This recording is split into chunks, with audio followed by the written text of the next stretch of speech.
I love this sign over here that was held up. MJF is the Atari Jaguar of wrestling. It was great.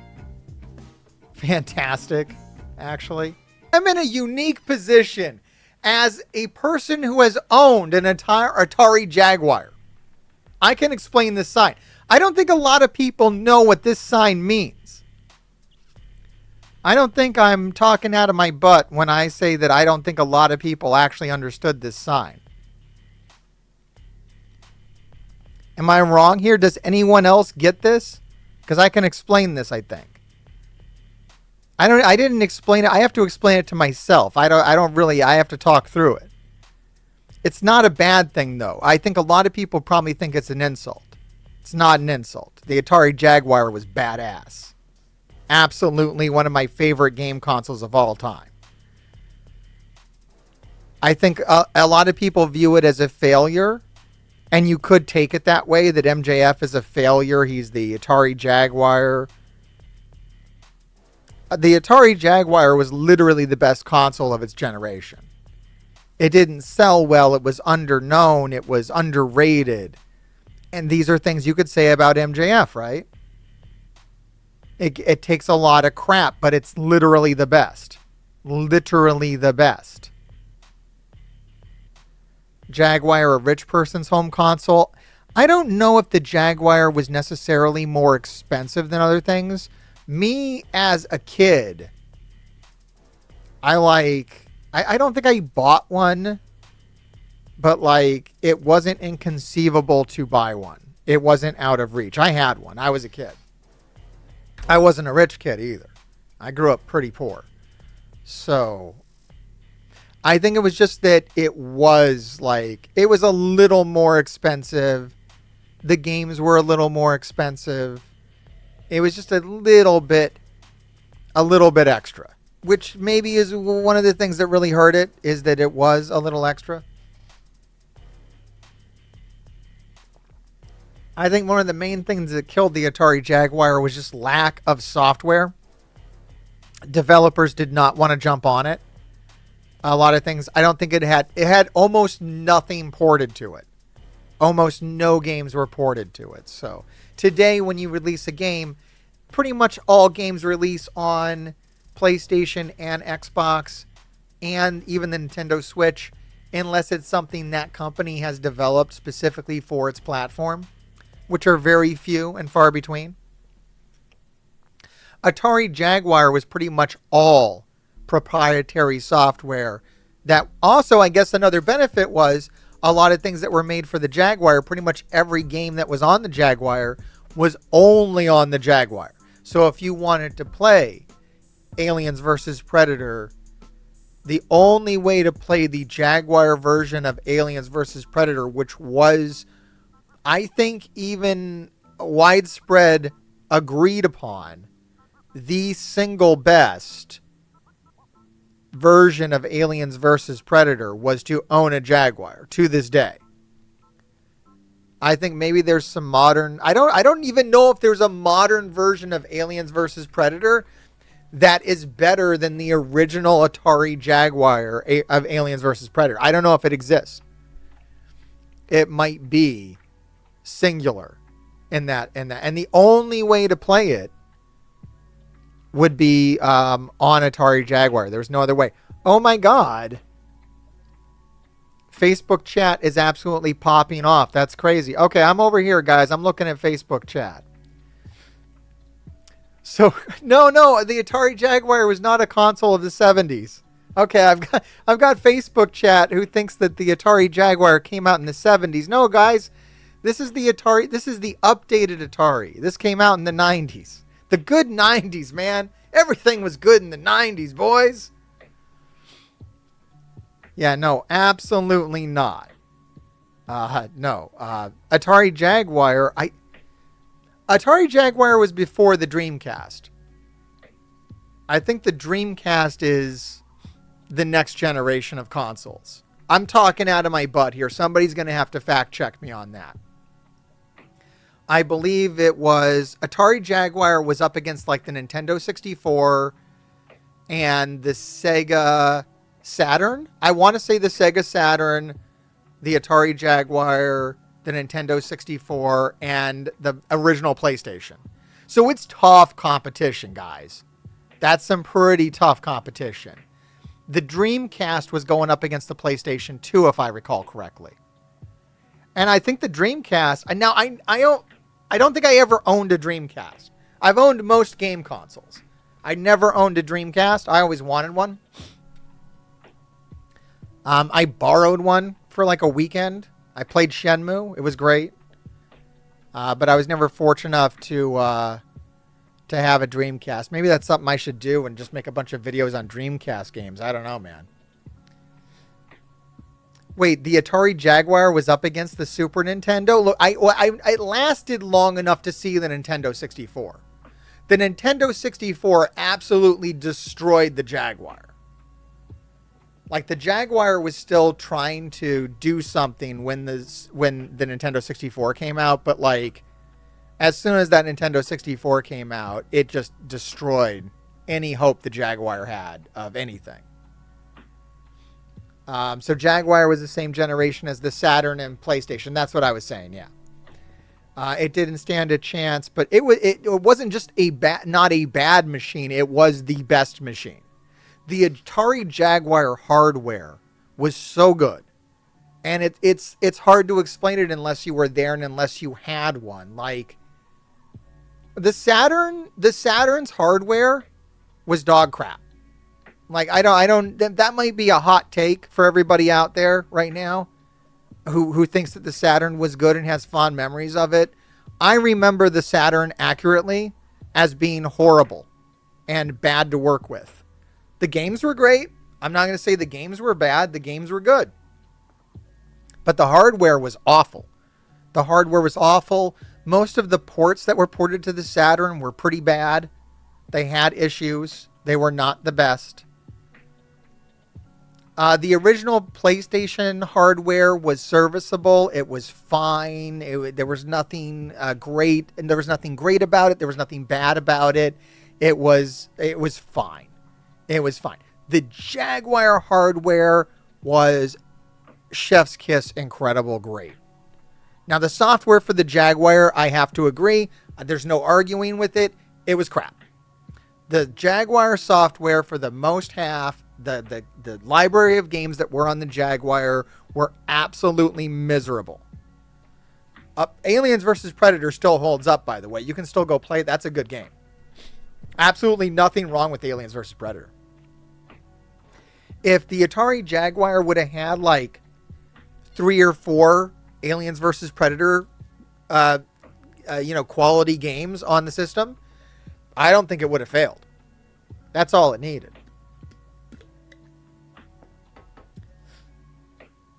Yeah, I think the Dreamcast is really sad that didn't do better, because that kind of killed Sega. Sega dropped out of the console after that. And then they just started making games. And I don't know, I think Sega's done well as just being a publisher, other than whatever the hell they're doing with Sonic, which is just like miserable. I don't know what the hell that is.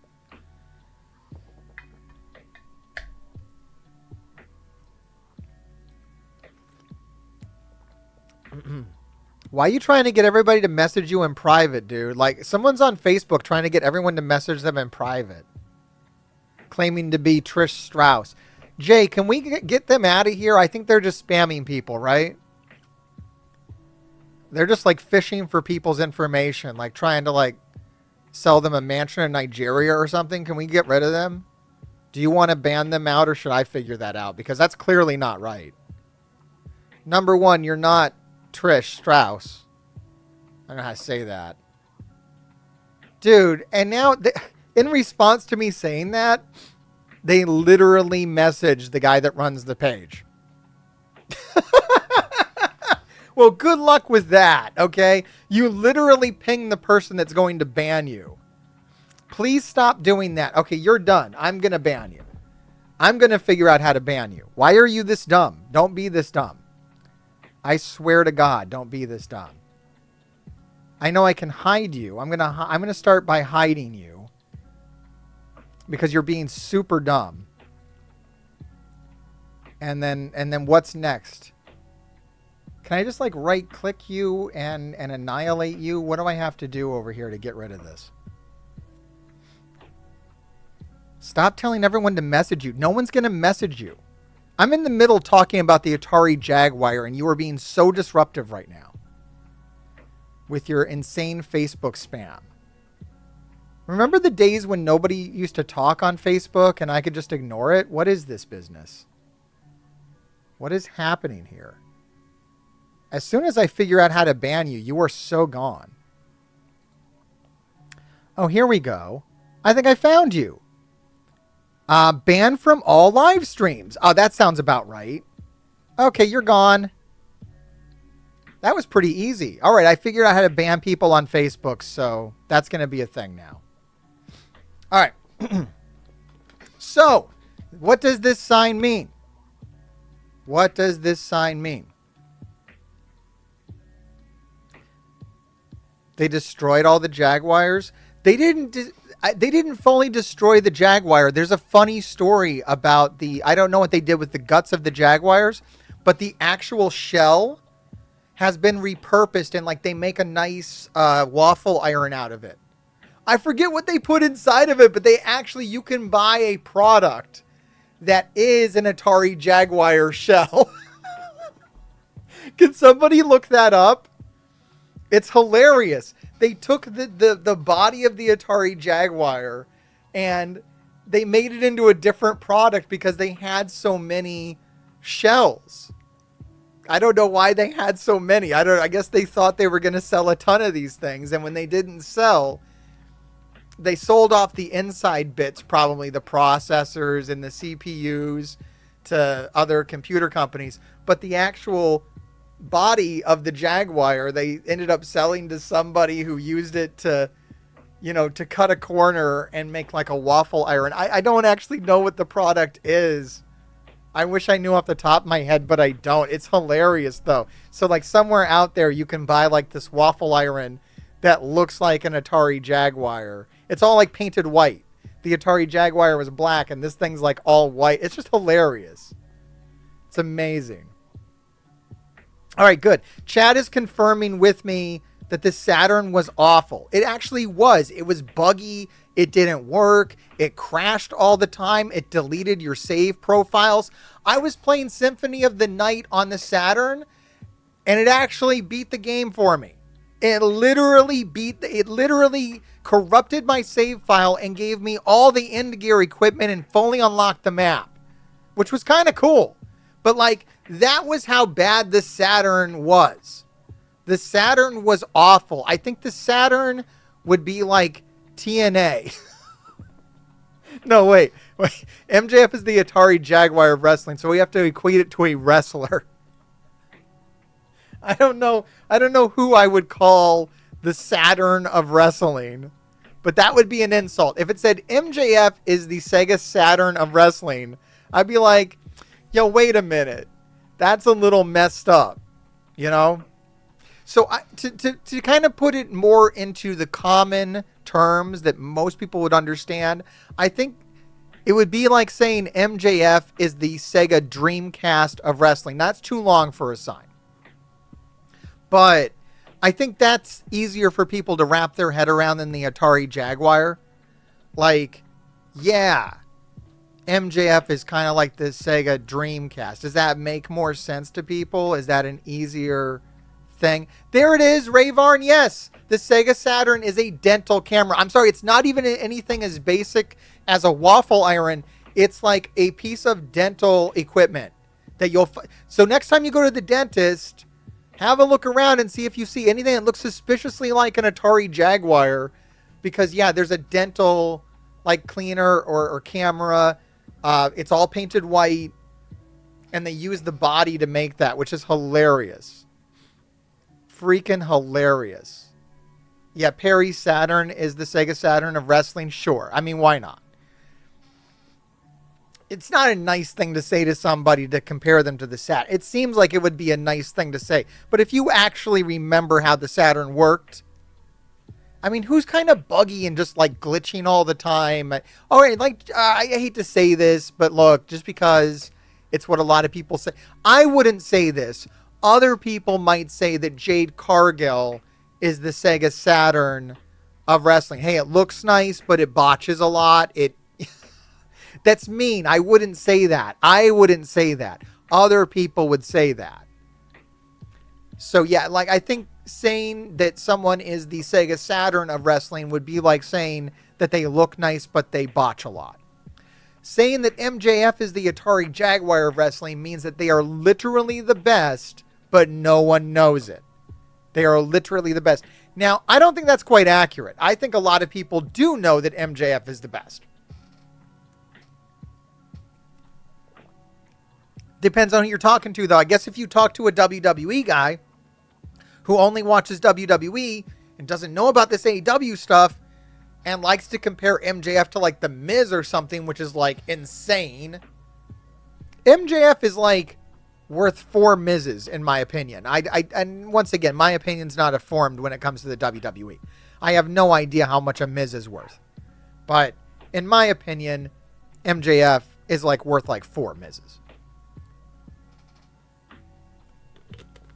MJF is better than The Miz ever was. I don't know. You know, maybe I'll be proven wrong someday. Maybe I'll go back and I'll watch everything The Miz has ever done. And, you know, we'll figure it out. Chat says that MJF is worth 5 Miz's. I mean, you might be right. But that's what it means. Okay, I just wanted to throw that out there because I'm one of the few guys that was there, that owned an Atari Jaguar. I saw that sign. I just wanted to explain it to everybody because I feel like a lot of people are thinking maybe this guy was like dissing on MJF. I don't think this guy intended to insult MJF with that sign. I think that is a glowing review of MJF.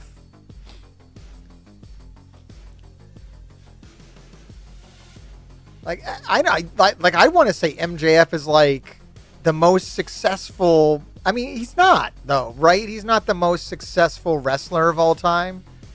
So, like, you can't call him the Nintendo 64 of wrestling. I mean, that would be a much nicer sign, honestly. MJF, what is the most respected video game console of all time? The N64? Am I wrong? Chat, give me some feedback on this. I gotta know. What is the most respected video game console of all time? If I go video game consoles, you know, shoot, what's the best one of all time? Which one can we all agree was the bee's knees, was the best console? I see Super Nintendo.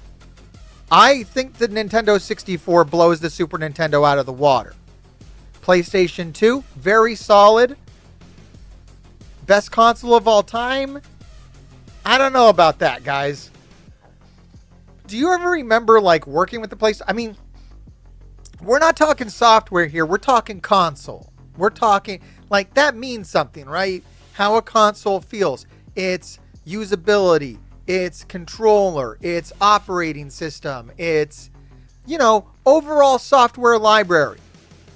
The quality of the average quality of the game that was only on that platform and not ported anywhere else. Okay? Super Nintendo. Solid operation, right? No frills with Nintendo back in the day. You plug the game in, you hit, you know, on, and it runs. The original Nintendo, awful. We can all agree that the original Nintendo Entertainment System was the worst console maybe of all time. That thing was horrendous. It had what? How many years of standard operation before it entirely broke? Because of its stupid little, you know, push in, push down lever mechanism that would break and you're blowing into the games. Oh my God. Is there a more frustrating console that has ever existed than the original Nintendo? Talk about a console that coasted by on the strength of its software more than a Nintendo Entertainment System. I challenge you.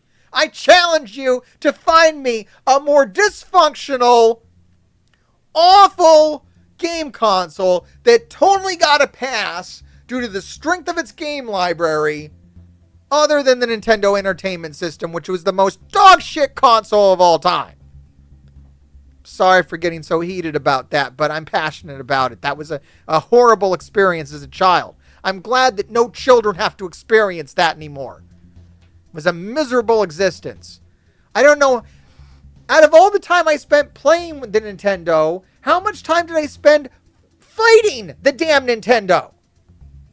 I don't know. Sometimes my game session would be equal between fighting with the damn machine and playing the damn machine. It was absolutely equal. It was insane. Yeah, the original Nintendo Entertainment System has this massive library of these amazing games. They had a lot of crap games too, if we're being honest, but some of the most legendary games of all. Like, I gotta give the Nintendo an entire pass because it has Final Fantasy on it. Like, fine. It's the most unreasonable game system of all time. You'll sit here and spend a half hour to get the game running, but once you do, it's Final Fantasy. Fine.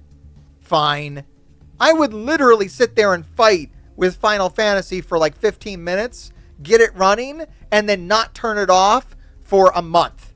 Like, literally just not turn it off for a month. I'd be like, well, it's working now. I'm not turning it off. This TV only does Final Fantasy for the next month is basically what it was. Crazy. The Sega was bad. The Sega CD. Oh, God. The Sega. Yeah, oh, God. The original CD platforms were awful. The Sega CD, the Philips. Oh, God. Has anyone ever dealt with the Philips? The 3DO. Oh, God. I got a 3DO, not, years after I picked up a 3DO just to experience it. Oh, I wish I hadn't. It was awful. Jesus.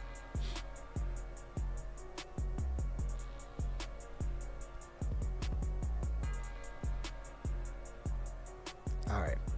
Someone's trying to solicit me on. Why am I getting all the bots today? I'm getting like people trying to harass me.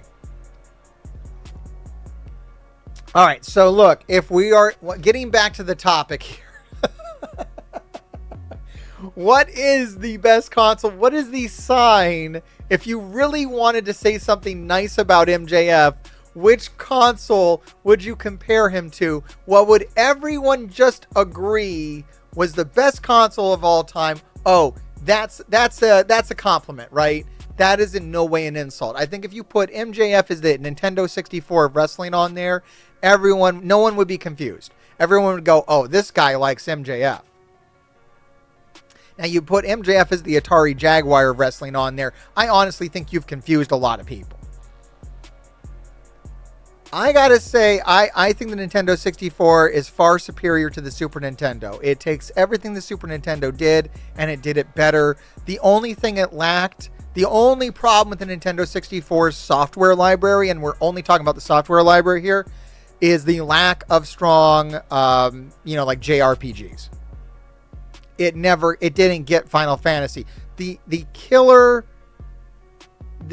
most awful thing that happened to the Nintendo 64 is that they did not get Final Fantasy VII. And they were supposed to. Like, at some point, the next Final Fantasy was being developed for the Nintendo 64, but they lost it to the PlayStation, and boy, that was a hit for Nintendo.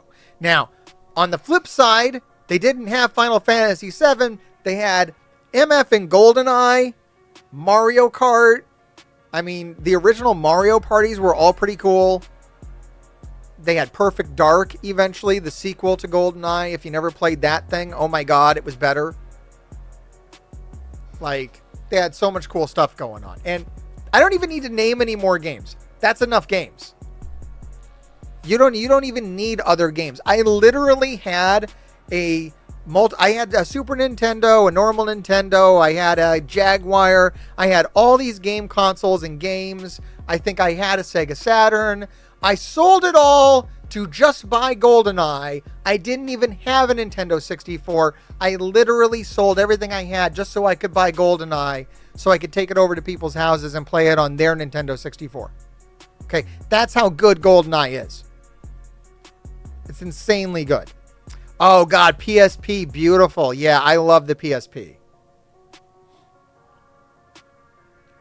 The PSP, that's a great shout out. Not enough. It's once again, you would confuse people. If you said MJF is the PSP of wrestling, people would have no idea what the hell you were talking about. Very few people know just how great the PlayStation Portable was. Like, I have to say it out, because if I just say PSP enough, people will have no idea what I'm talking about. But if I say PlayStation Portable, you'd be like, oh yeah, I kind of remember that they put one of those out before everybody got a cell phone, and that idea was stupid.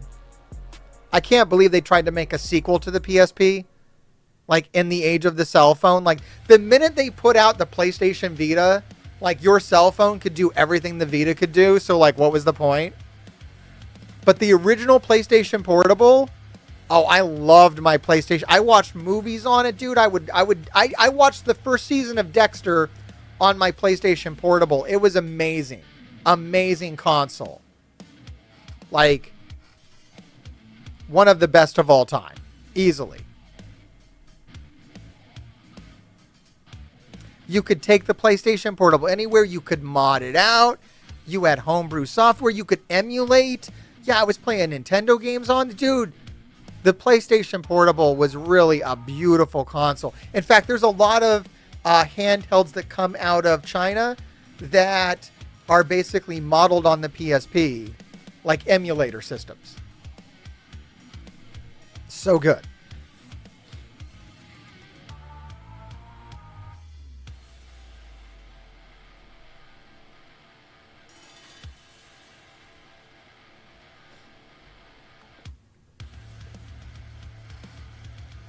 Chat's taking me back here. They want to know if I used Odd Job when I played GoldenEye. No, I never did that stuff.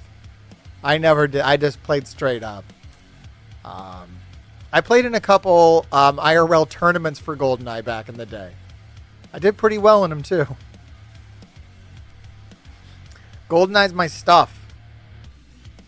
I always get excited when they say they're going to remake GoldenEye and then they screw it up. So, I don't know. I've spent way too much time talking about this sign, but I felt it was important.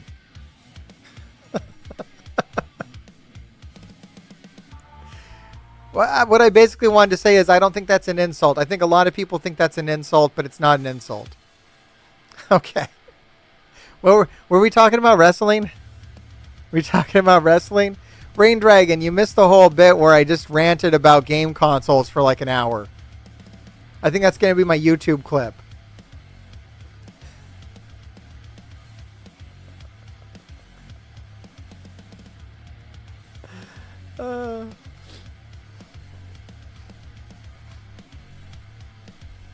I don't know what it was. Well, here, Rain, am I going to get back? I can't break free of this. Am I going to do it again?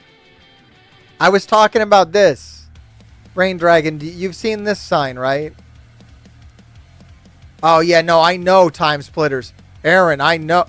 Yo, dude, I saw that on your YouTube channel that you did reviews of video games. We should review Time Splitters, straight up. You want to jump back into that?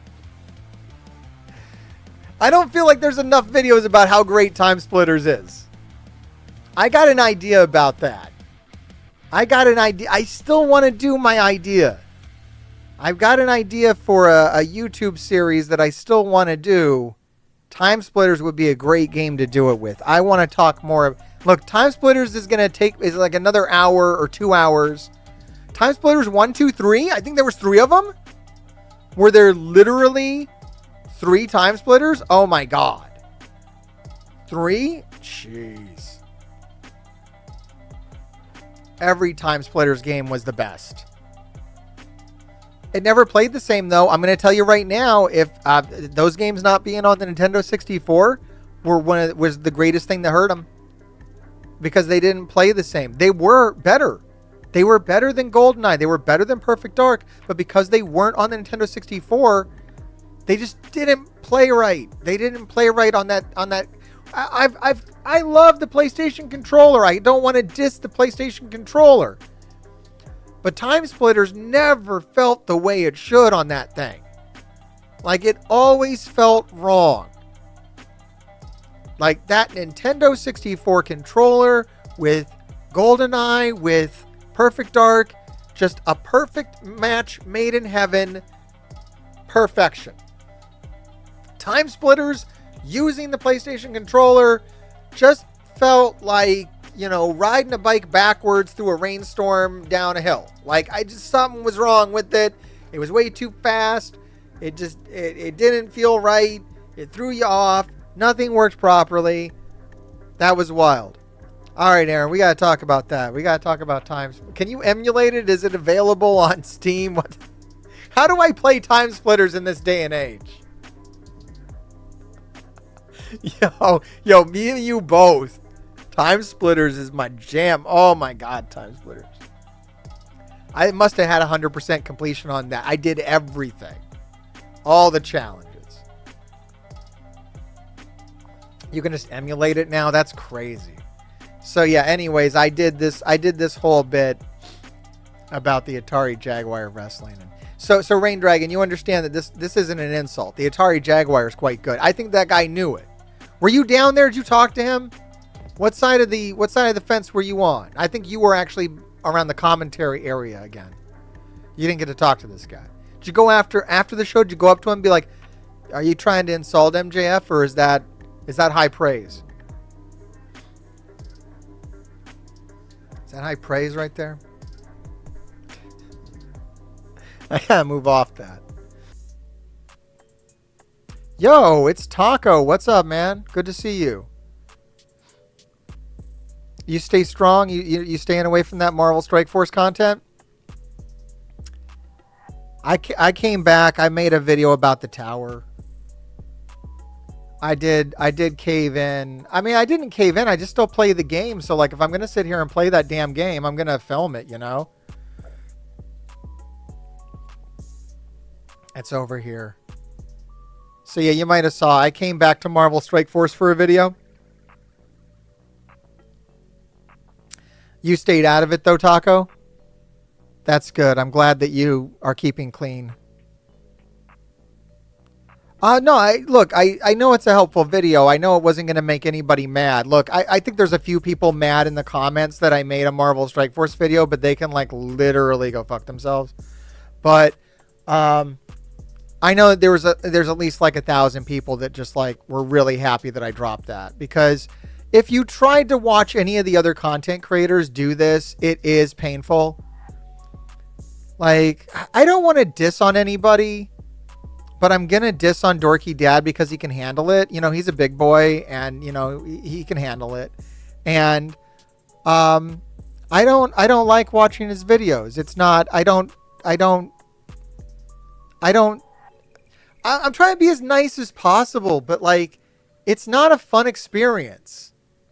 It's, like, depressing. Like, I know and he knows that he should be doing better for himself. So he's not having fun, and because he's not having fun, I'm not having fun. You know what I mean? So I don't know. Hopefully I had fun. And I don't know. I don't think that I was being redundant by making the video. I guess the other problem is like, and he'll admit it, is like, my roster's too big. My roster's too big, and I'm going through this thing and none of it makes any sense. Even like his baby roster is his old account, which he had dumped money into, and like, my account has problems too, but I don't know. It's lower down. It is lower down than even his smaller account, so I feel like it's more applicable. The minute you involve Mephisto, you're entirely out of touch with like 99% of players. Now, his baby account, doesn't have Mephisto, so that's good, but still, I don't know. It's a different vibe. Hey, Facebook, good to see you. Sorry for confusing you talking about weird video games. You'll never play again. I hang out in some streams. Yeah, no, it's pretty bad. Yeah, the recent developments are really bad with it. It's just a bad game that people are hating, and they're not fun. I guess that's another thing too, is like, if I watch anyone who's still an Envoy with that company, I know how sad they are. I know how bad that is. it sucks bad. You're long gone out of that Envoy program, right, Taco? What a pile of crap was that? How bad was that? Jesus. Can you just confirm real quick, Taco, that that was a miserable situation that no human should be forced to endure? For no money, by the way, to not get paid and deal with that crap? Like, anyone who is still an Envoy, now correct me if I'm wrong, has no sense of self-respect or dignity. Is that accurate? Is that an accurate statement? Anyone who is an Envoy with Scopely Boundless absolutely has no self-respect. Is that an accurate statement? I don't know if you're willing to go that far. You don't agree with that statement? Okay. I see you're trying to be more diplomatic than I am. I'm saying it out of love. I think that you should have some dignity and self-respect and not put up with that crap. Dude, how many unpaid meetings are you going to get pulled into a week? How many? And they do it. Okay, if you're going to X amount of unpaid meetings a week for a company that doesn't pay you, how can you look in the mirror and be like, yes, I have self-respect and self-worth? How can you do that? You get nothing out of it. It's not like your content would suffer because you don't go to those meetings. I don't know what that is. There's some problems there.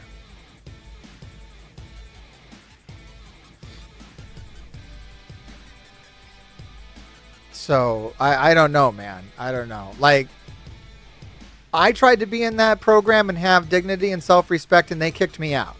That's what happened. I tried to stay in that program and just like hang out like you were. Taco, you were doing it right. You weren't attending the meetings, right?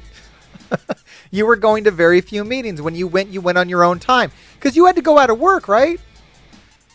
Like, we got jobs. I guess we're different from some of these guys because we got jobs. I mean, maybe it's not such a bad thing to do if you like literally this is your job is making Marvel Strike Force videos, but like that's kind of a problem too, isn't it? I don't know, man. Look, I feel like you're not ready to speak the truth yet. I feel like you're still too close to some of these people and you don't want to really say what's going on here.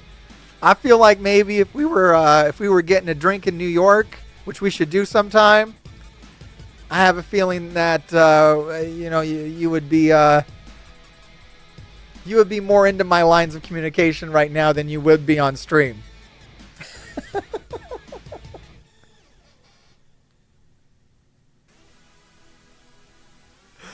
You got to get out. You got to do something else. So anyways, Taco, I don't know if you know, since you're here, and I just like to periodically say this anyways on stream, is that I've been doing this.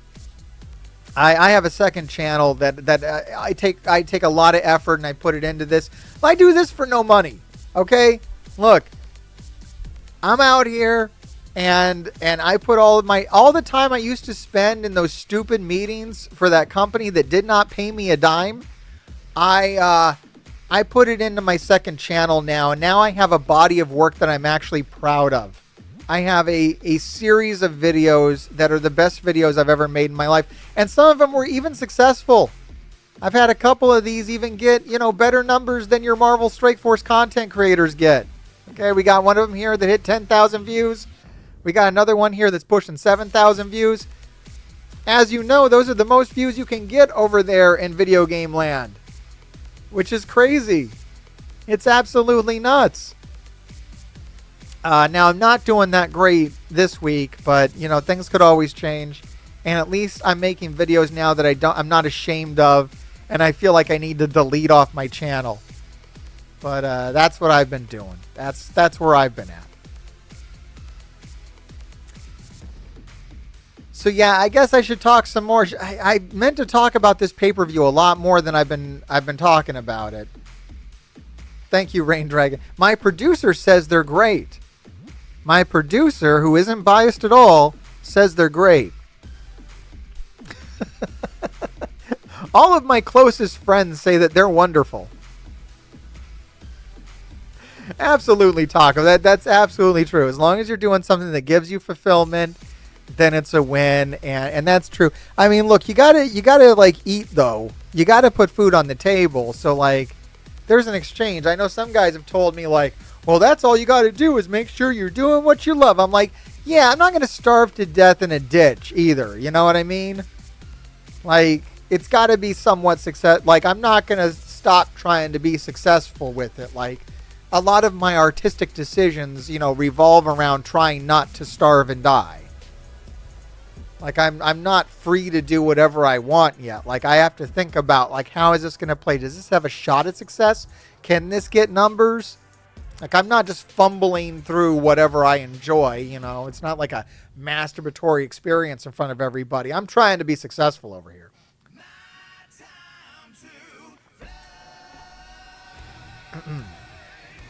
Yeah, I don't know if my relationship works that way, Taco, but... All right, let's talk about MJF. So MJF versus Hechicero, I thought it was great. I thought it was cool. Now, the only problem with this match is that it was very kind of samey. We've seen all this stuff from MJF before, right? We've seen the handshake into the nut kick, right? We've seen this moment. We've seen this plenty. All right, we've seen that plenty. We've seen MJF do a backflip before. I don't think there was a moment in this match of anything that we haven't seen from MJF. We've seen him do a heat seeker pile drive, right? Everything. The only new thing about MJF is his finisher. He is now switched over to doing a sheer drop brainbuster instead of the Fujiwara armbar, and that signifies a major turn in his personality.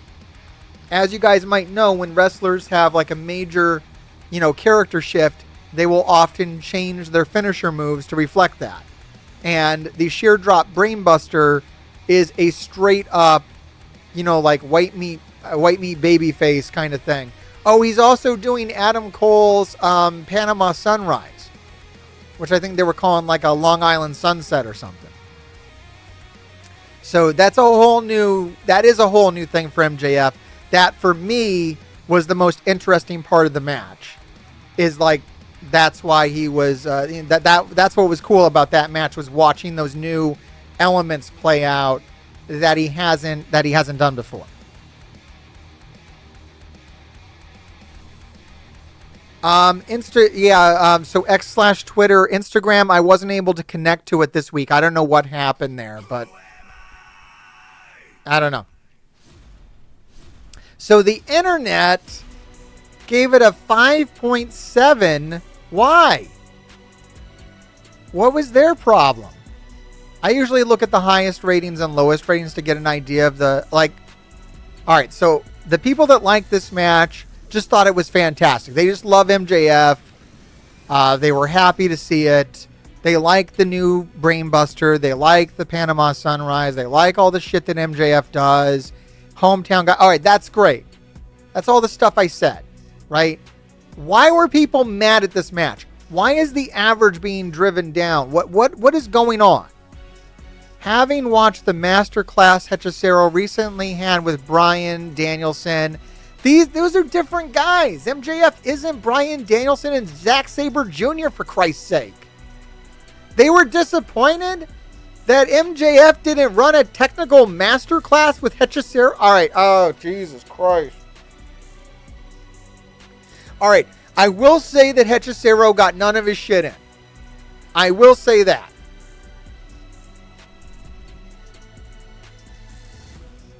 It's actually, Rain Dragon, you're wrong. Chat, you're wrong.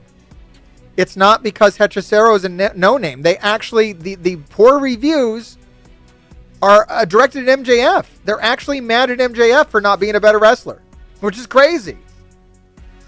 Wait, can you guys just soak that in for a moment and respond to that? Can you actually believe that the bad reviews here are not about how Hechicero's a no-name? It's about how MJF sucks? Can we, digest that information? That's why I look at this stuff, guys. You might think that like this is stupid and this is pointless to look at these, but this is an interesting insight into the mind of these people. This is interesting. I don't know if Hangman's the wild card. We can talk about that though. That's interesting tonight. But this is wild. Unlike Roosh, Hechicero couldn't force anything decent out of MJF. Oh my god. Hated this match. The wrestling was technically sound, but everything else irritated the crap out of me. MJF didn't seem to care at all. Wow. A checked out MJF. MJF had the most paint by numbers phoned in MJF performance ever here. I mean, look. That's not entirely untrue. It is what I just said. He didn't do anything new. He didn't take advantage of all the stuff that Hechicero can do. I gotta say, like, we can dock him some points for that. I think that's fair. I think that's a fair assessment. Now, does it deserve a 5.7? I don't think it was that bad.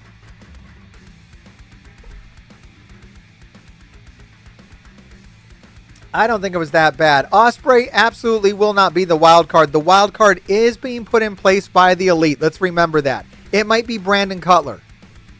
All right, you guys want to talk about it? Let's talk about it. That wild card might be Brandon Cutler. The Elite has put it in place. They would not put Ospreay in there. That makes no sense. Hangman makes sense. I'll give you that. Hangman definitely makes sense.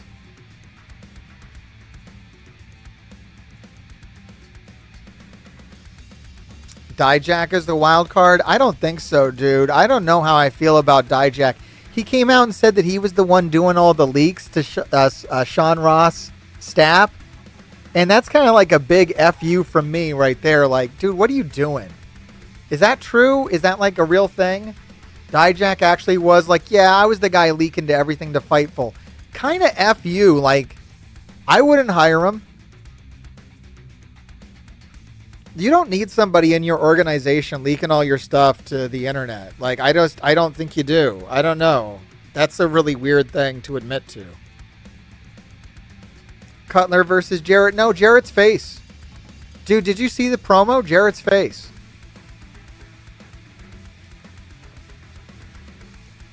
If the wild card is Dijak, he's losing to Jarrett. That's what I think. I honestly think whoever the wild card is probably going to lose to Jarrett. It's probably not Hangman. I mean, look, Hangman versus Swerve at Wembley sounds really, really good. So maybe it is. I don't know.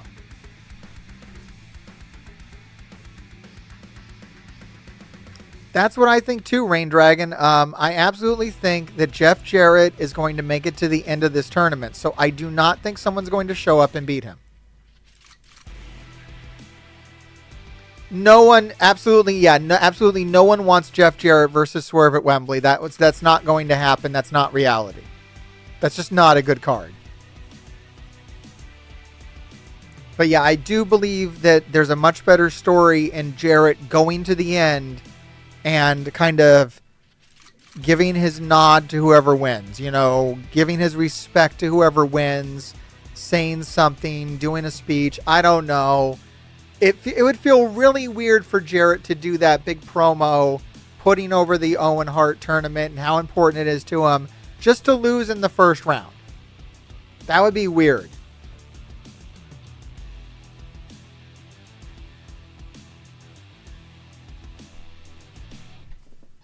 Oh, yeah. Britt Baker versus Mercedes Moné is absolutely going to slap. Okay. I don't know, guys. Look, we got an hour left. We got to focus in here. Should I keep talking about all these matches, or should we theory craft all night? What are we doing? What are we doing? Are we theory crafting or talking about... Now, the next match on the card was the Acclaim versus the Young Bucks. 6-man tag team match. This got a horrible rating as well. This is one of the matches that I was most excited about from the entire night. I love the Young Bucks. New York loves Okada. One thing that was clear to me after watching this match was how much New York loves Okada. Absolutely adore his ass.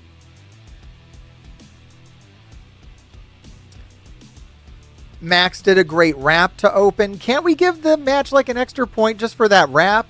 Does the rap count? I need to know if the rap counts. Can you get... Is the rap calculated into the match score, or is that not included? Because the rap was really good. The rap should get you like some point bonuses. If you do a really good ring entrance, should that get you some bonuses? Like, Ospreay versus Swerve was good. It was a little extra good that Ospreay did the Hayabusa tribute at the start. Like, does that get you extra points? That should get you extra points. People hate the Young Bucks so much, but do they really? I mean, they're not wrong when they say that, like, everything you're watching is because of them. Like, if you're an AEW fan, it's really hard to, like...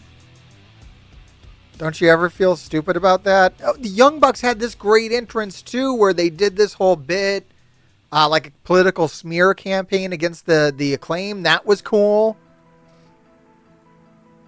I mean, they're just having so much fun. How can you be mad at this match when they are clearly having this much fun at your expense? Tanahashi should have done more. Do you know how old Tanahashi is and how little he can actually do? Dude, what are you talking about? I don't want to diss on you too much because we're boys, but like,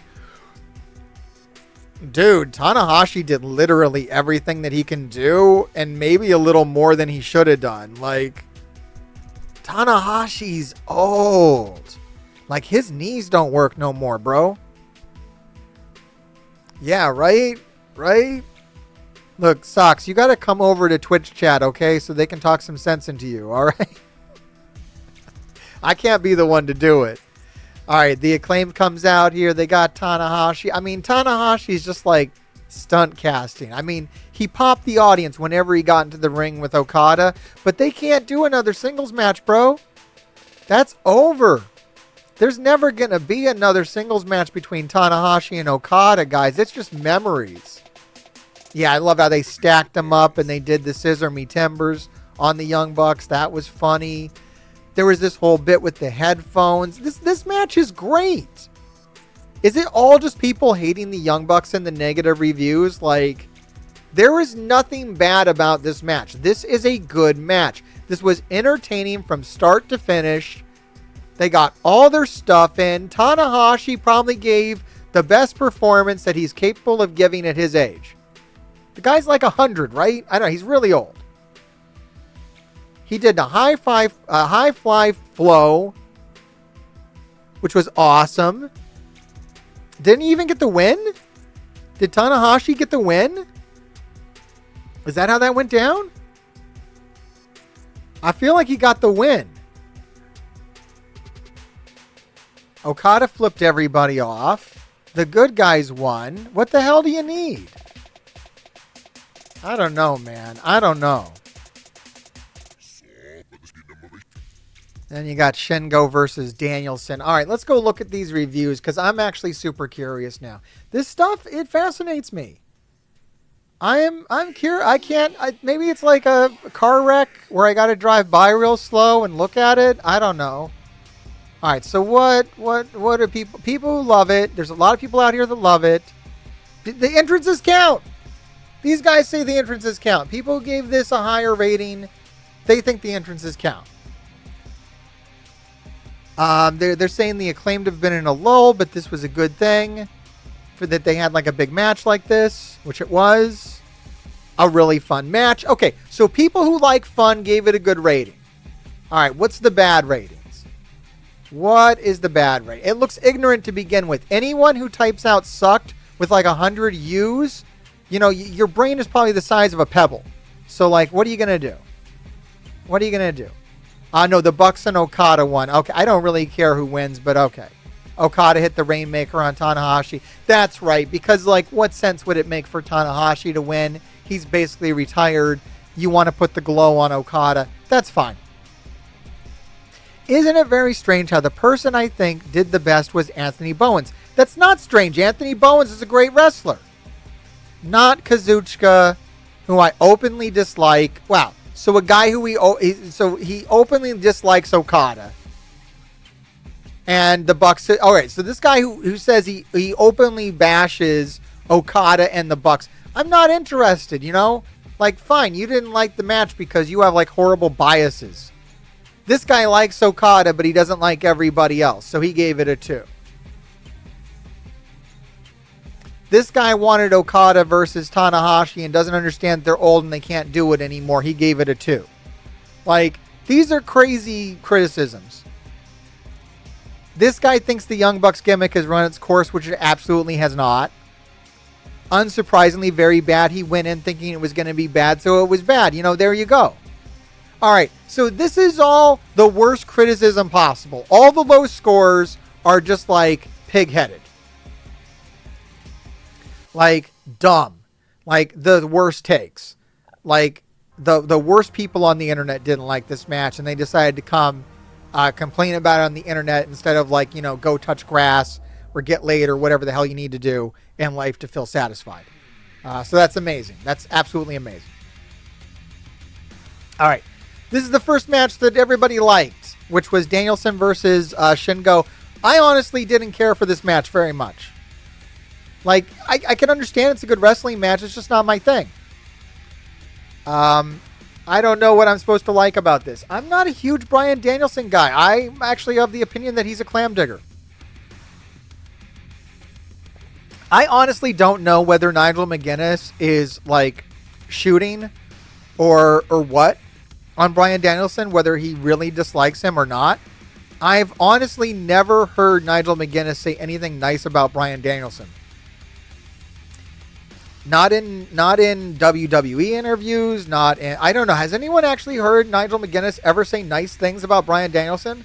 Like, ever? And, like, does he say nice things to him to his face? Look, as I am going through this match, I have no highlights, guys. There is nothing here to talk about. I'm sorry. This is I don't want to diss on anybody that likes this. There's a lot of people that like this. Like, I know that my wrestling opinions are not popular. You know, I like the Young Bucks. I like Okada. I don't get it.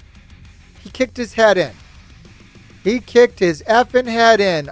Bryan Danielson wins. Maybe his neck's hurt. I don't know. I don't know why Ricky Starks would be... Once again, we're going to talk about the wild card, which is fine. I made it the title of the video. I know people want to talk about it. Why would it be Ricky Starks? Why is Ricky Starks with the Elite? Ricky Starks is with the Elite now? Remember, the Young Bucks are putting the wild card in play. Can we remember that part? I don't know. Okay, so Nigel did put over Bryan Danielson in his own documentary, what, 20 years ago? I don't know. Oh, I would love one more match between Nigel McGuinness and Bryan Danielson. Please give us that. All right, Grapple Vision is here to weigh in. Did you watch the whole pay-per-view? I know you saw the Hayabusa entrance. All right, everybody loved this. What do people like about this? Do you people even understand what you like about this? Was that conventionally entertaining? A very fun match? How could anyone say that this was fun? That's crazy. How could you literally typed very fun match? How could you literally type that about this? Please, wait. Can someone explain to me what was fun about this match? Do you guys know what fun is? I'm dead ass. I'm not doing a bit. I want to know what was fun about Bryan Danielson versus Shingo. What was fun? I can understand good. I can understand technical, hard hitting. These things make sense. Fun? What was fun? The guy rolled around the goddamn ground for like 10 minutes, selling his freaking neck, which had previously been broken and almost ended his career as children. What's fun about that? Are you sick? Are you literally sick in the head? How is that fun? Look, Sox, if it makes you feel any better, I won't talk about results. But how is it fun?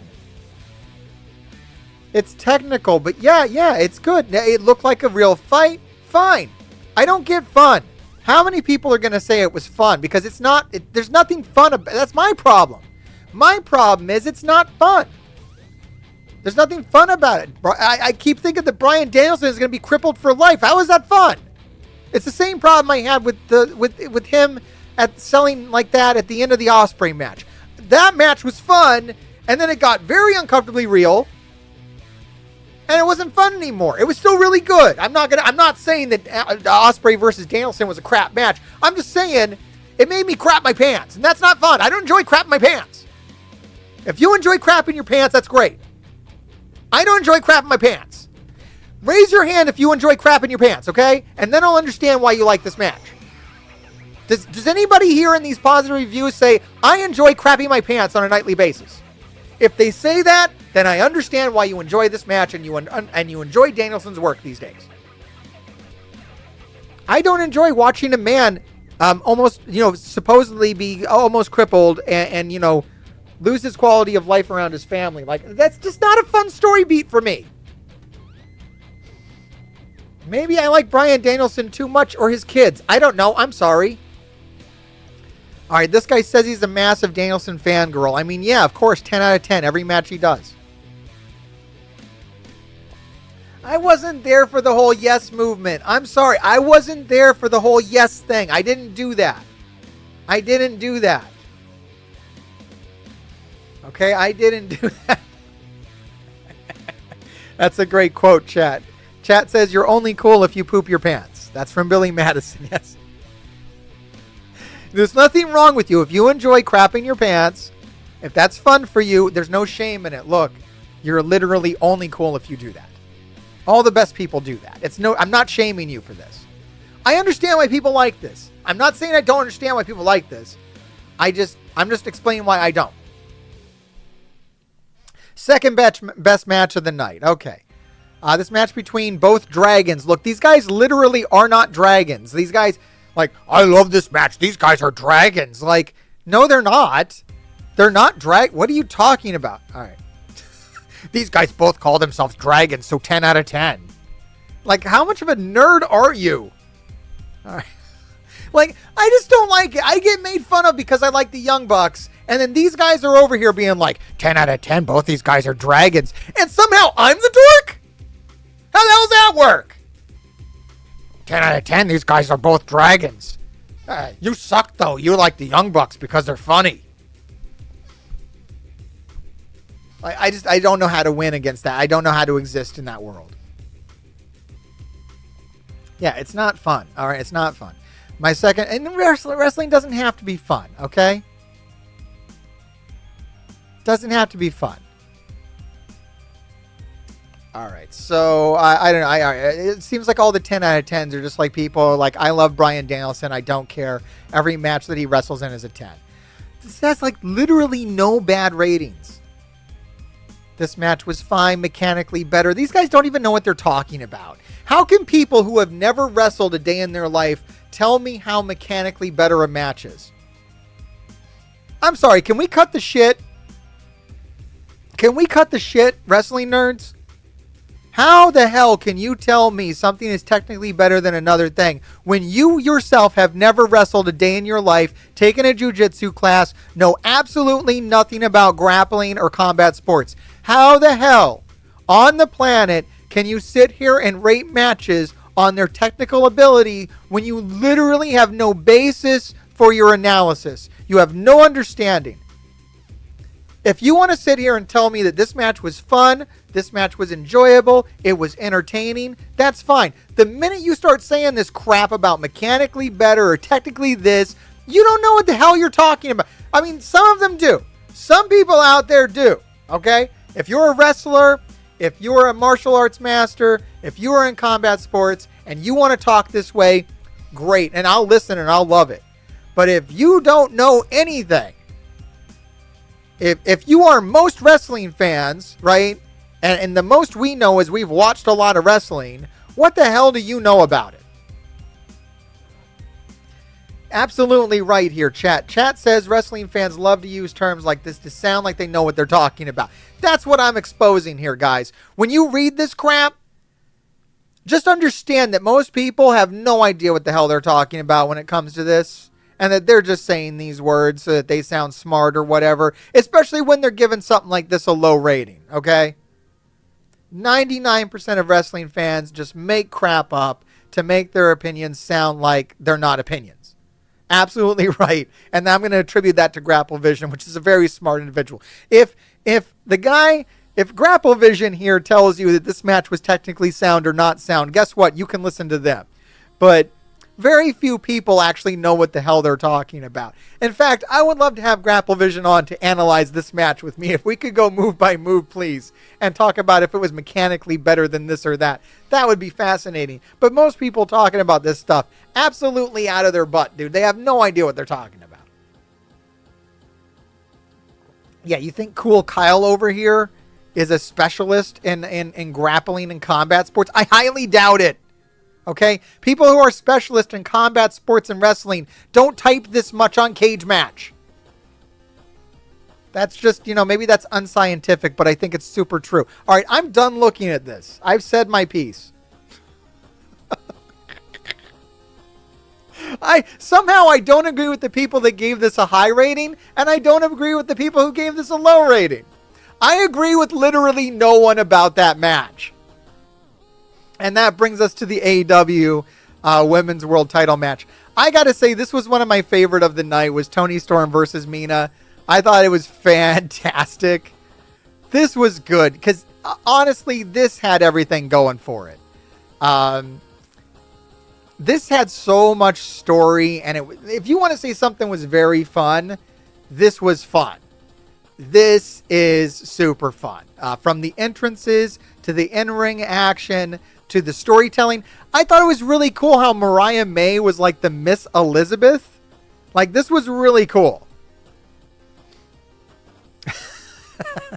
I think Chad is accurate when it says that no one on Cage Match knows anything, or they wouldn't be on Cage Match.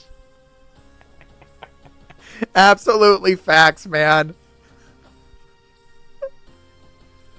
Oh my God. This was so great though, but I really liked how Mariah May played like the Miss Elizabeth character to two female wrestlers. Like, we've seen this play out before between two male wrestlers and a female valet, but I don't think I've ever really seen it between two females this way. And to have them all go off together in like a menage a trois at the end was pretty awesome. I really enjoyed how queer this match was. Is this the queerest match that's ever been? Wait, do we have a specialist here? Can anybody weigh in on that? Is this literally the gayest wrestling match of all time? Is that what this was? Because it's brilliant. I don't know. I imagine there was some stuff during the Attitude Era that was way more over the top than this in the very same vein, but is this the most tasteful gayest match? The most gayest, most tasteful match? Because I didn't think anything here was obscene. At no point was anything over the line or exploit other than Mina's tights. Mina's tights were a little much.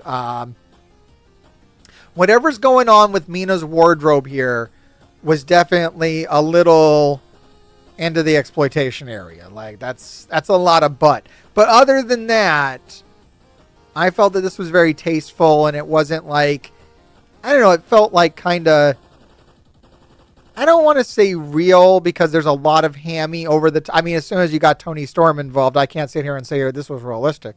But I don't know. It hit. It was emotional. I mean, look, Nigel McGuinness cried. It worked for him. Hogan and Macho Man could never match this. I know some people that would have liked a 69. But I mean, that's the thing. I like that it didn't have anything over the top. It was classy. I like how at the end, they all walked off together. It was nice. All right. So what did the people on the internet say about this thing? How does Cage Match weigh in on this guy? They gave it a 6.6. I feel like this is way too low. This is way too low. All right, let's see the people that liked it. The people that liked it really liked it. Literally perfect wrestling entertainment. I mean, that's all you can say. Basically it. Outstanding lesbian narrative that has not been claimed as explicitly gay. It wasn't put over. It was just tasteful. It was good. It was nice. It was great. So who are the people that hate it? Zeros. What the fuck is this? What the fuck is this homophobic bullshit? Look at this shit. Look at this shit. We haven't seen zeros yet. Not even for the Young Bucks. This is fucking zeros. Wow. This is just hatred. This is absolute hatred. This is hatred of women. This is hatred of homosexuality. This is just hate. They're calling Tony Hole a black hole. I mean, what the fuck, dude? This is crazy. Can you believe this? I mean, just shut down this website. This is crazy. For a story about passionate lovers, like, what is this crap? People keep going on about story, yet the crowd didn't care at all. Were you in the crowd? Hey, me and Rain Dragon were in the crowd. Did the crowd care about this match? Dude, the crowd was all over this match.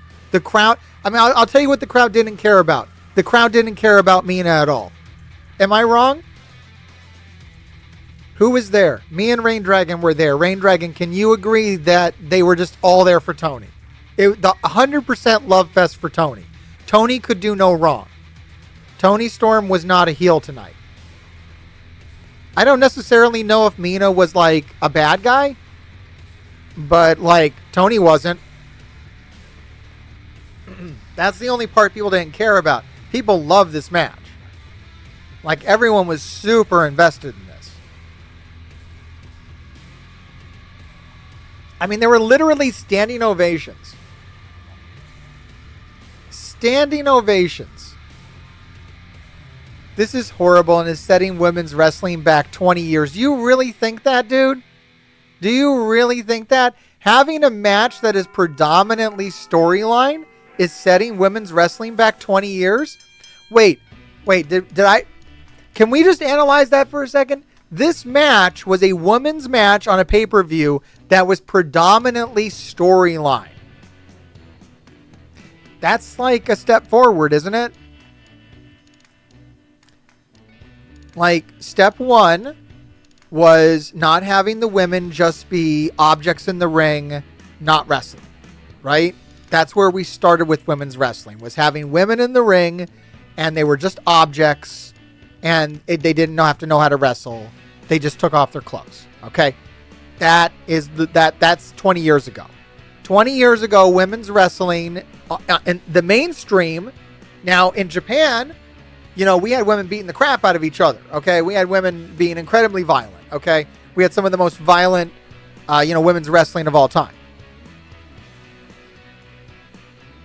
You're absolutely right. All right, Chad has pointed out something about cage match, which I've seen to be incredibly true, which is anything that is mostly story is just inherently going to get a bad rating. Anything with women in it gets an inherently bad rating as well, though. Like that's another thing that happens over there. Because these guys all got chips on their shoulders. They're all like, incels. They're a bunch of incels. That's what it is. Cage match is predominantly incels. So 20 years ago, you got women in the ring in the WWE. I'm not talking outside the WWE. There was a lot of cool women's wrestling that's been going on for centuries. But in the WWE, a bunch of women in the Attitude Era, basically no wrestling skills, paraded out there to strip. Okay, that's where we started. We had a women's revolution in NXT where their wrestling skills were important and storylines were important. Okay, but I don't know how many of those storylines were allowed to make it up to the main roster. A lot of the storyline work that I saw and during the women's revolution in WWE happened on NXT. And in NXT, the storylines were allowed to play out in the ring. NXT is a lot of what AEW is today. with storylines playing out in the ring. Now, in the WWE, we're still doing our story in between, and it's mostly comedy, crap, or hokey, or gimmicky, or crappy. I don't know. That's when I watch, that's what I see. Yeah, Luna Vachon was forced into Attitude Era style matches. She was showing skin, and it's crazy. So now we're here in AEW, where not only do you need to be a good wrestler, right? Tony and Mina put on a good match, but you get to tell your story in the ring. You get to sit here and act out what is like an important story that people would have need to have paid attention to. You know, you get more out of it if you watch the program leading up to it. If you watch the extra segments, you got more out of this, which they were allowed to have. They were given time to develop this. This was done very well. This is not setting women's wrestling back 20 years. I think Cage Match is trying to, but no, that's crazy. All right. I need to move on. I could go on all night. Then we have all right, good. I read the number wrong. I thought it was a 6.4. It's an 8.4. Orange Cassidy versus Zack Sabre. I don't really know if I need to get into this. I don't think I need to get into the cage match ratings on this. Everyone probably just agrees that this was a great technical wrestling match, which it was. This is probably the best technical wrestling match. Here's the thing. Danielson versus Shingo was lightweight compared to this. Zack Sabre and Orange Cassidy put on a damn clinic. Awesome mat wrestling. This is what Danielson would have needed to do for me to care about his match with Shingo. This is what Danielson should have been. I don't know. I don't know how people can rate. Is Danielson getting a higher rating than this? I know not everybody has to agree. Danielson is like riding on his fame at this point for that rating. Like this got an 8.4 Danielson. All right. It is technically rated higher than Danielson, so that's good. I'm glad that they were able to do that because this match is better. I'm glad the internet agrees with me that this match is better than the Danielson match because it was. It just was. I hope everyone here can agree that as well. If you don't agree, you're probably horribly biased towards Bryan Danielson because of nostalgia. Because I'll say this, technically this match was better. Just as an entertainment piece, this was far more entertaining. I can guarantee the Jericho match probably got higher than this. No, I don't think the Jericho match did get higher. This is the Jericho match here. So we got Hook, we got Samoa Joe, and we got the Learning Tree Jericho and Jeff Cobb, which was pretty cool. Oh, Jericho had such a good time. I love the Learning Tree gimmick. I love when he waves that the whole crowd waves back to him. Anyone that thinks that this Learning Tree thing isn't working isn't paying attention because it absolutely is. It's working so good. This did get a low rating. The reason why it got a low rating is because people hate Jericho. I don't even need to get into the comments on this. I know that everybody just hates Jericho. It doesn't matter. It's fine. That's fine. You keep hating Jericho. He's going to keep cashing checks and being one of the most entertaining guys on the roster right now. You keep hating him. It actually literally is working towards his gimmick now that you hate him. I don't want people to start liking Jericho. If people start liking Jericho, this gimmick stops working as well. So please, keep talking crap about Jericho on the internet. Keep it going. I should be helping. I should be talking crap about Jericho on the internet so that I'm helping the gimmick. I'm literally exposing the business right now by saying that he's over. Guess what? He's not over. Everybody hates him. Blah, blah, blah. Whatever you need to hear. Shut up. This is the ladder match. This is so good. This match is probably criminally underrated because everybody in this match is criminally underrated. This was a great match.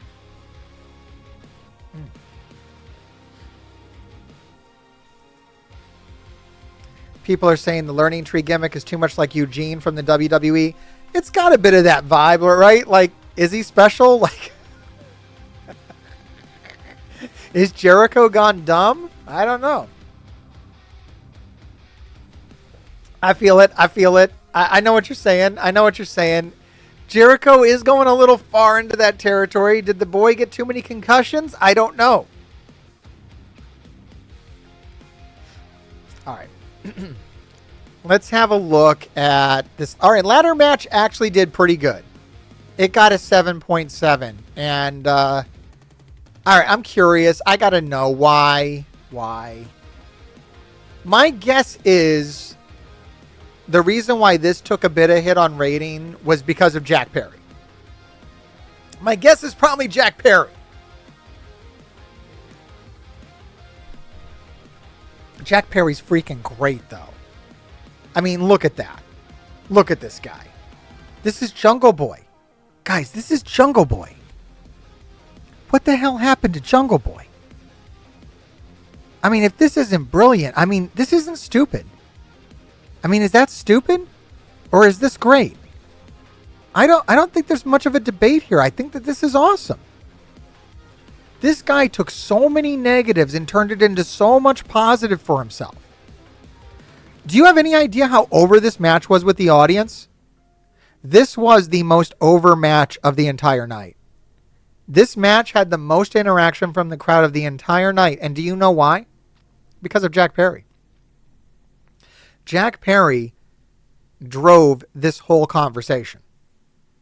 The entire match, the entire audience, no matter what anyone else was doing, was focused on what Jack Perry was doing. He had them eating out of the palm of his hand. Whether you liked him, whether you hated him, nobody was indifferent.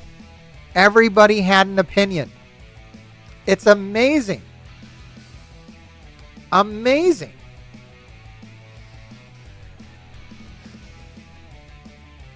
I mean, this is crazy. I mean, Jack Perry should be done, guys.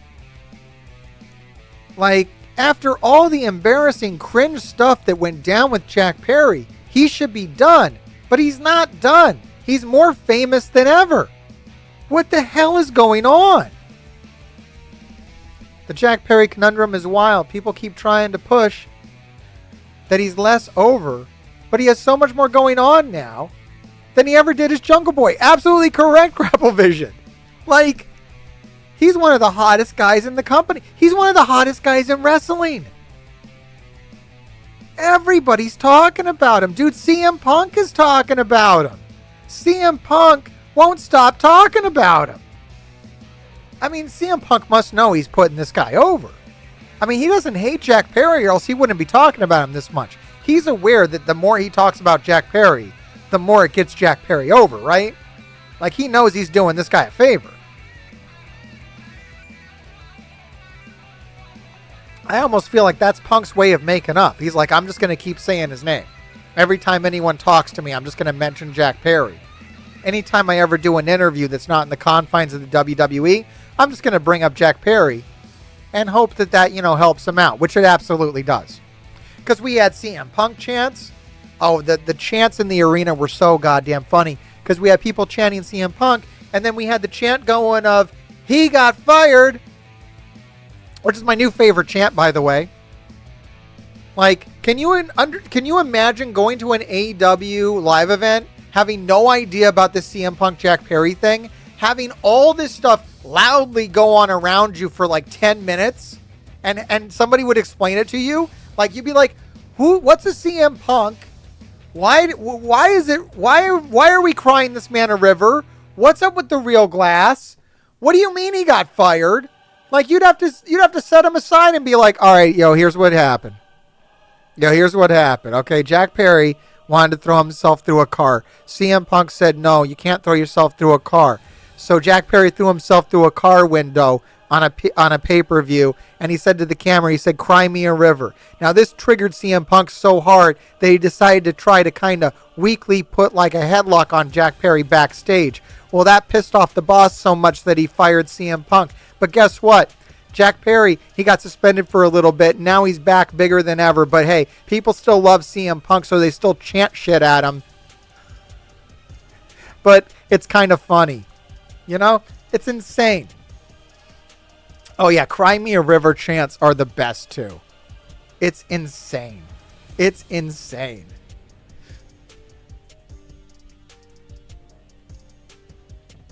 Yeah, the He Got Fired and Cry Me a River chants are way louder than the CM Punk chants. It's absolutely true. At the AEW shows, let me verify, in New York, okay, where I was at when I was at Forbidden Door, the He Got Fired and the Cry Me a Rivers.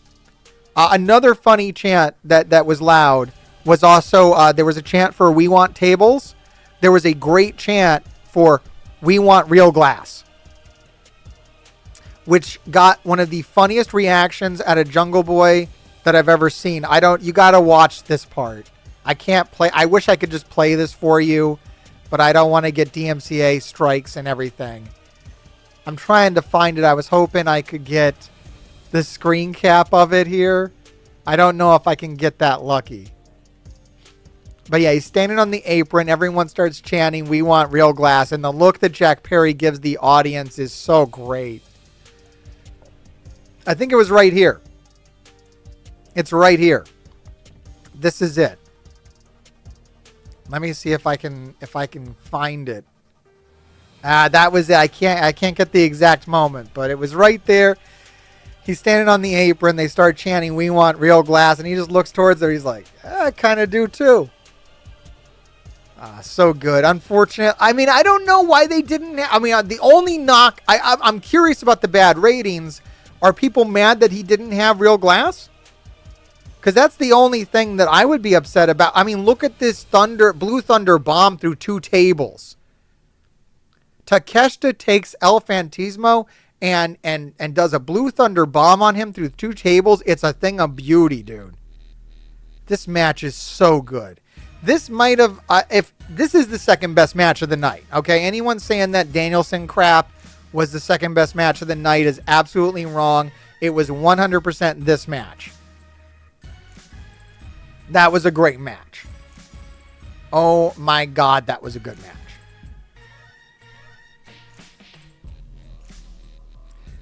Yeah, he threw someone else through a window. Thanks for clarifying. I was trying to explain it to someone in a crowded arena at a loud volume, but thanks for being particular.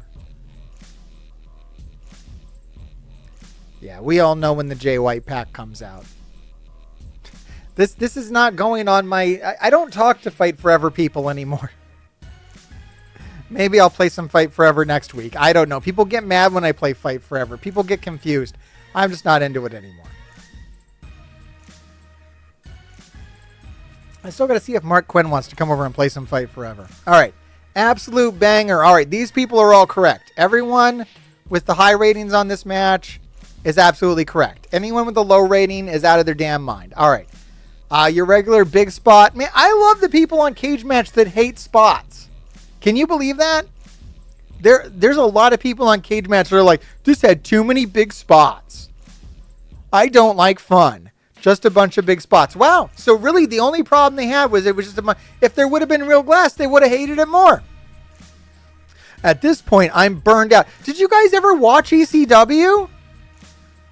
Oh my God, what a bunch of guys. If you hate spots, why watch? I don't understand. Like,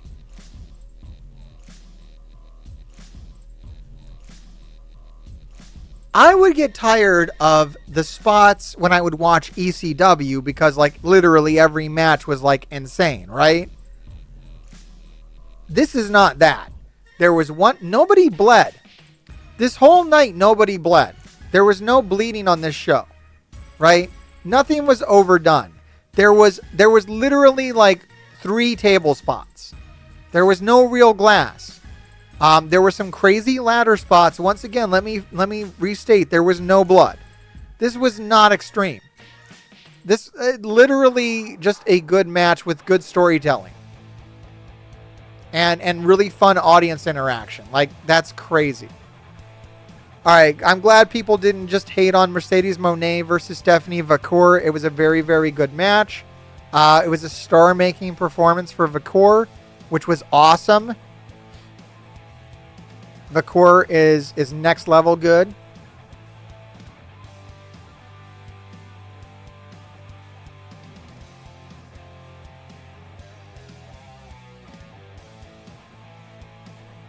Yeah, it was shocking that Moxley didn't bleed. Yeah, no one bled. No one bled this whole pay-per-view. They kept it clean. You know, it's got to be something to do with the Japanese audience as well. I know, the Japanese audience, they don't mind blood, do they? I don't know why they weren't bleeding. I don't know why nobody bled. Honestly, I don't know why. I guess maybe they're trying to keep it classy. Thank you, Chad. I think my takes are pretty good. I love this match. What was really interesting about this match, I think the only thing I really want to say about it, I don't want to look at the bad reviews or good reviews, I don't care, was how the audience turned on Monet.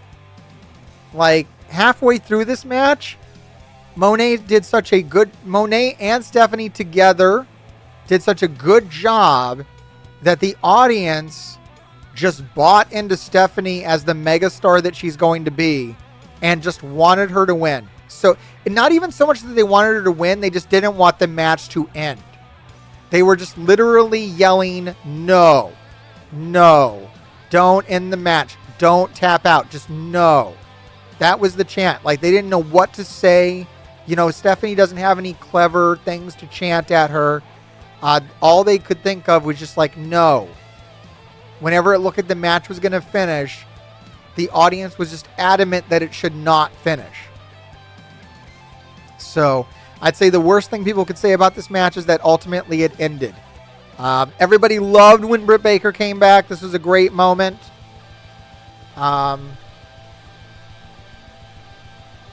Oh, the New York Commission didn't allow blood? That's crazy. I mean, I guess I don't know anything about that. It's possible because nobody bled. There was something about Boston that blew up mid-match.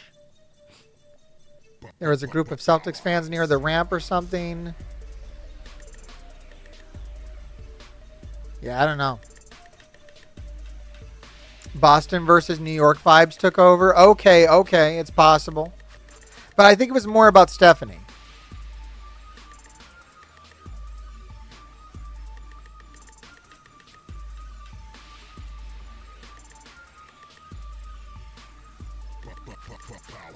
Chat likes my Nyla Rose video. I like my Nyla Rose video too. That's cool. It's a fun show. It's a good watch. I was recommending that my family watch it after I did it. Mariah May actually has a television sitcom as well that I'm trying to get a hold of. And I'm going to make a video on Mariah May and do a full series review of her show, just like I did with Nyla. But I just got to get a hold of the show. Mercedes got Boston heel heat. Okay, I guess that kind of makes sense. It's possible. It's possible. I know everyone wanted to see Britt Baker kick her ass. Like, didn't she? Was she having like a wig malfunction? Is that a wig?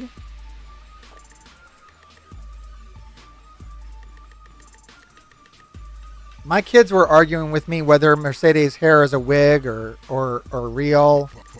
But I think here you could actually see it like slipped back. They make some good wigs these days. It might be. I don't know. That's off topic. It doesn't really matter.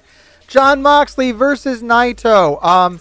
This match wasn't good, and everybody agreed. You can't be cheered in New York as a Bostonian. Okay, I mean, that makes sense. That makes sense. So everyone seemed to agree that this match was not very good. I called it. I said Naito would probably win. I think Naito does seem like the guy in New Japan right now. It seems like he's had it coming. So it kind of felt academic to me that this was going to happen. And it didn't. It just really felt like we were leading up to that. What was Jon Moxley wearing? I couldn't see this at the time. He's got a weird New Japan Pro Wrestling like jacket on. Like, is this even Jon Moxley? Who showed up? Is that Dean Ambrose? Wait up. Is the problem here that Jon Moxley didn't show up to this match? Dean Ambrose did? It was Dean Ambrose, wasn't it? Jon Moxley doesn't dress this way. That's Dean Ambrose. You know, I could see the wind being taken out of his sails too if someone was like, hey, New York won't let you bleed. He's like, well, I'm not even doing this.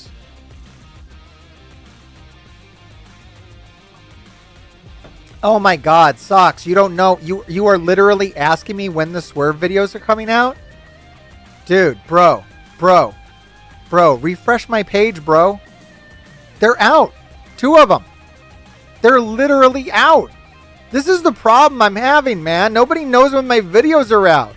I got hardcore fans, dude. Socks watches everything I do.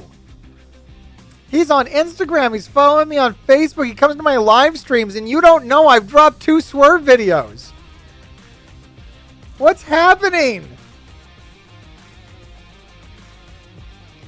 What is happening? Well, here they are. I hope you... I'm about to end the stream, so go enjoy them. Oh, God, YouTube hates me. Why does YouTube hate me so much? Please show my videos to my fans, YouTube. Yeah, I mean, they're right here, so they're good. Jesus. That is hard to handle, man. That's what I'm saying. I got 1,000 people that love my videos, and YouTube won't show them to them. I know for a stone cold, hardcore, dead ass fact that I have literally 1,000 people that love my content that will not be shown it by YouTube. It's insane. It's crazy. If you're not the top guy, I don't know how you become the top guy, because YouTube ain't going to help you. You've got to I don't know what you got to do. You got to have one of the top guys call you out. That's all you got to do. That's it. That's the only way I've seen it happen, by the way. The only way I've seen people go from thousands of views to hundreds of thousands of views is getting a call out by a big channel. That's it. That's all that's what it's going to take. I'm going to have to truck away at this until I get the attention of one of these mammoth guys who will give me the rub. That's what it's going to be. Until I get that rub from a channel with 1 million subs, I'm going to be where I'm at. That's what it's going to be. That's what it is. That's what it is. All right, so why did I didn't like this match because it was boring. But is that what people are saying? Who liked this match? What was to like? Man, nobody gave this a 10. This was a step down. All right, here's the problem with the match. All right, I already know that. I don't need to read this. I know what happened. So here's the problem with this match. The problem with this match this is the 3rd time these guys have fought, and the other 2 times was way better. So these guys had fought 2 times before, and those matches were really good. This match was mid. And that's the whole problem. It's that simple. And that makes sense. And that absolutely makes sense. If you do a series of 3 matches and the first 2 were absolute bangers, and then you kind of come out and you're told you can't bleed or whatever, and you don't have a main event spot on the card, which they do. I mean, this is this is after the Monet thing. Everybody was really into the Monet match too, so this was kind of I guess, is this what they call the death spot? It's the match before the main event after a really good match. I mean, they're in a bad spot, and they did not rise to the occasion. They had nothing to do. They had nothing special. It's a very Moxley match. Moxley kind of wrestles the same match. Moxley had performance anxiety and couldn't get him up. It was really weird. He was like, "Oh, I can't Death Rider today, boys." Just for no reason. He wasn't hurt. He didn't have a limb worked. He just was like, I can't really get the Death Rider up today. I woke up and, me and Renee hit it kind of hard and I just can't Death Rider. Now that was the most explanation that I can gather.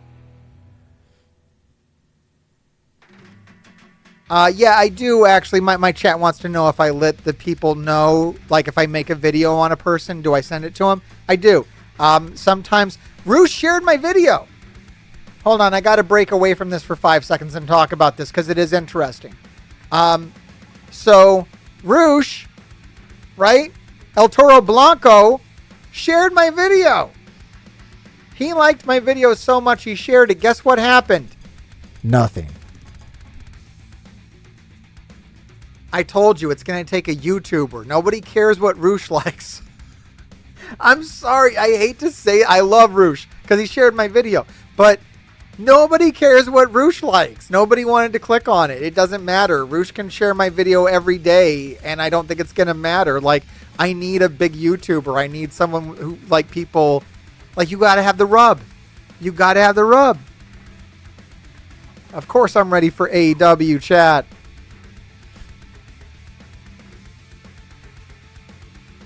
Everybody knew the belt was going back to Naito. It was really going through the motions, the match. Yeah. I don't know. I don't really feel like people are complaining about it. They just, they're acknowledging what it is. It wasn't a very good match. It just wasn't. It wasn't very good. All right, and that brings us over to Ospreay versus Swerve. But guess what? It's 8 o'clock. Okay, I'm not talking. I'm going to talk about Ospreay versus Swerve in a video. I'm going to make a video. I'm going to make another Swerve video, and at the end of that video, I'm going to talk about this. So I'm not going to talk about that match in this live stream. I know, boo. I'm sorry. I ran out of time, and I wasn't going to talk about it anyways. Most of his followers are Spanish speaking. Yeah, that's another problem with Roosh sharing the video is that, yeah, he probably does have a lot of people that speak Spanish, and my videos are in English. You see, they don't know that, though. I guess maybe because there's English words on the thumbnail. I don't know, though, man. Like, Roosh shared it, like, they didn't even click it. The views didn't go up at all. Like, there were, like, no views from that.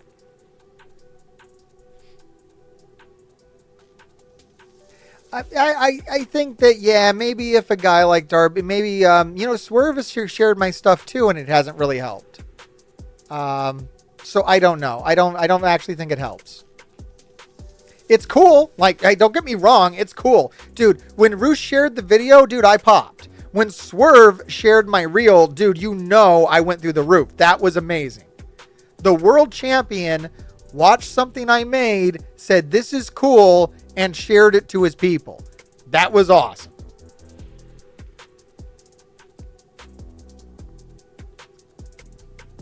Like, that's kind of why I do this right now, is because sometimes I get these guys' attention, and it's kind of cool to, like, interact with the guys you're making the videos about.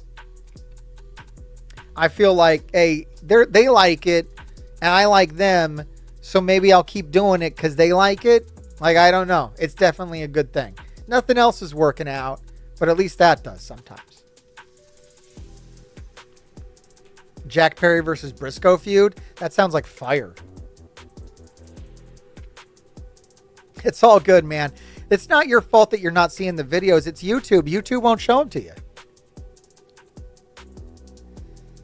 Yeah, just come back. Just check the page. Refresh the page. I drop new videos. I'm going to tell you my schedule. I will only drop new videos on Monday, Wednesday, Friday, and if there's a pay-per-view on Saturday or Sunday. Those are the only days I will drop videos. So just a heads up. And I will at least drop 2 videos every week. Every week I'll drop 2 videos. Either on Monday, Wednesday, Friday, Saturday, or Sunday if there's a pay-per-view. Because why? Raw's on Monday, Dynamite's on Wednesday, SmackDown on Friday. I coincide my video drops with when people are most thinking about wrestling. That's a strategic thing. It could change, but that's when I've had my success. All of my successes come from dropping my videos on the day where wrestling shows are happening. Because then people are just thinking about wrestling. And I usually drop the videos around 3 o'clock.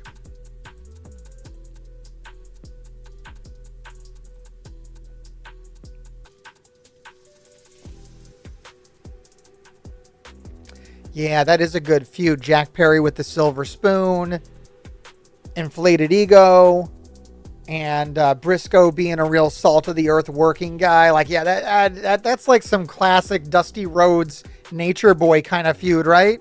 That sounds good.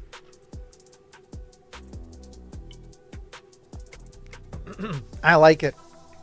It'll play well if Jungle Boy, if Jack Perry ever ends up in the WWE, he could have a hell of a feud with Cody too, right? That's going to hit a little different though because Cody is not a working class hero. Briscoe's actually much better. Briscoe is closer to Dusty Rhodes than Cody Rhodes will ever be.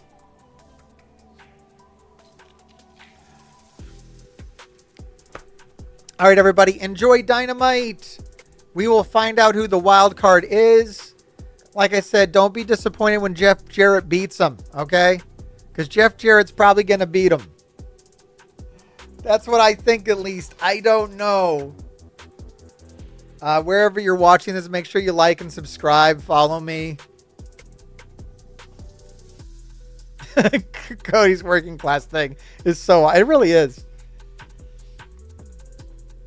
I feel like Cody, a lot of his stuff works because people don't understand what he's doing or who he is or what's going on. They just like, it's a very surface level. He wears America. I like America. Cody. I don't know. It's like very uninformed people's like of Cody. I mean, the good thing is most of Cody's fans are kids and they don't have to get it. Like, it's fine. Like, I think Cody is a good wrestler for kids to like.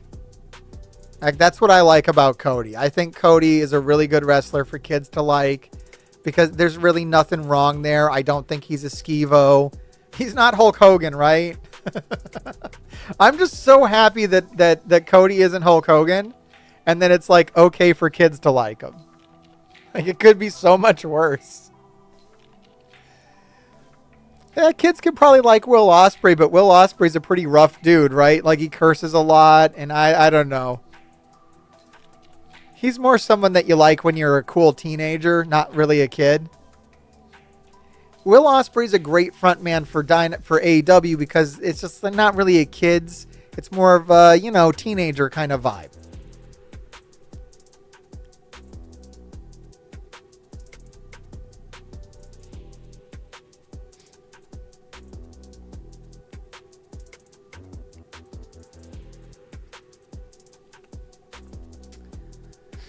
But yeah, I like that Cody is just like, actually a really nice... I mean, Cody Rhodes seems to be a really nice dude towards kids.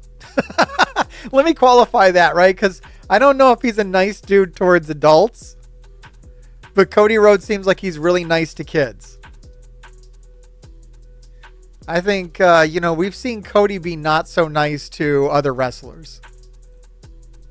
No, I don't think like in a,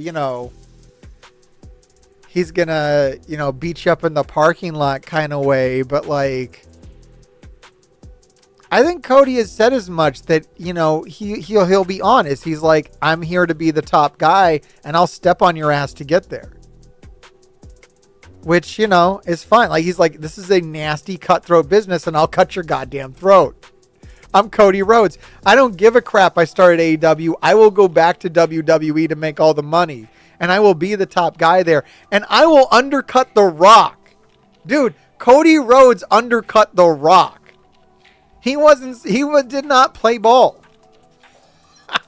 The size of the balls on Cody Rhodes is kind of admirable, right? The Rock, dude. He's like, The Rock was like in the back. And he's like, Cody Rhodes, you're going to go out there and put me over, boy. You're going to tell him that you want me to fight Roman Reigns. And you're going to give me the stamp of approval, son.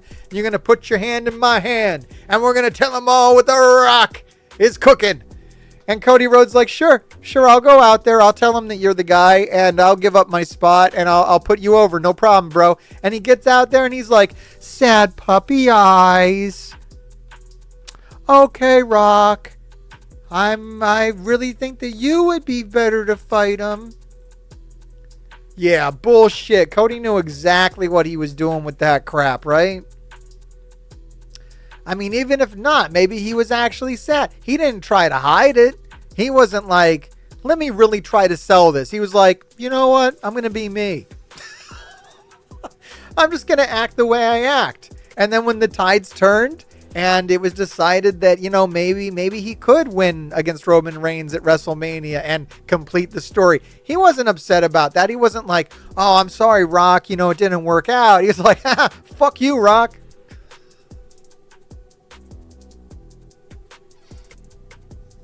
I mean, I don't think Cody Rhodes lost any sleep over that angle going his way.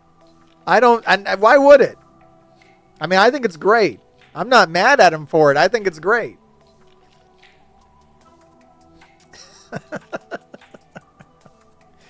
But yeah, that's what I mean when I say he's nice to kids and maybe not so nice to adults. I think working with Cody Rhodes means that, that guy is going to put himself over.